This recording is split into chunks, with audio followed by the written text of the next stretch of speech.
नमस्कार मंडळी. आज आहे रविवार. आज सर्वांची निवांत कामं चालू आहे.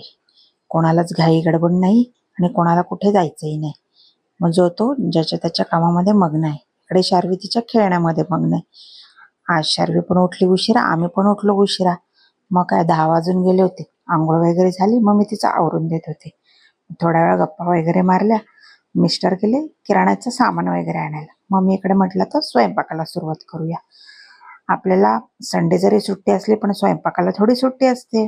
तो तर करावाच लागतो ना. पेटपूजा म्हटल्यावर थोडी सुट्टी मिळणार आहे आपल्याला कामाला. पेटपूजेसाठी तर करावंच लागेल. आणि त्यात तो 2 दिवस गॅस संपला होता. मग काय घरी स्वयंपाकच नव्हता. 2 दिवस तर बाहेरूनच पार्सल होतं. म्हटलं आज तरी पटकन स्वयंपाकाला लागू. मग आता आराम झाला आपला. म्हटलं आता कामाला सुरुवात करूया. 11:30 वाजले.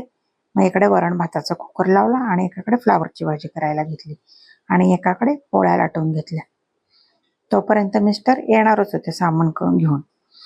भाजीपाला आणि महिन्याचा किराणा आणायचा होता. तिकडे शार्वीचं आवरून दिलं. तोपर्यंत तिची मस्ती चालू होती. काय सांगायचं संडे म्हटल्यावर. उलट संडे असलं ना तर अजूनच कामांना उशीर होतो. कारण की सगळेच घरी असतात. मग काही कामं होत नाही. उलट आपला पण टाइमपास होतो. त्यापेक्षा ते ऑफिसला गेले ना त्या दिवशी तरी आपलं काम लवकर होतं. हो की नाही? तुमच्याकडे पण होतच असेल ना हो असं? आमच्याकडे तर तसंच होतं बाबा. मला घरी कोण नसलं ना तर माझे कामं होतात आणि घरी असेल ना कोण तर माझे कामं होतच नाही. मग मला पण कंटाळा येतो. असो जाऊ द्या.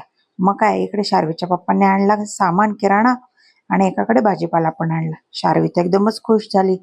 पाहत होती पिशवीमध्ये की माझ्यासाठी काय आणलं खायला. ते तर आपण पण तसंच करायचो ना लहानपणी. मग भाजीपाला पण मी मोकळा करून ठेवला. म्हटलं पिशवीमध्ये ठेवला तसाच तर खराब होऊन जाईल. मग काय मिस्टरने सामान वगैरे तर आणून ठेवला. पण आता तो रचायचं एक मोठं टेन्शनच आहे.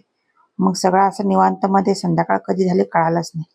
संध्याकाळी केली होती शेवची भाजी आणि पोळ्या. असाच आज संडेचा दिवस गेला. तुमच्याकडे कसा गेला संडेचा दिवस? कमेंटमध्ये नक्की सांगा.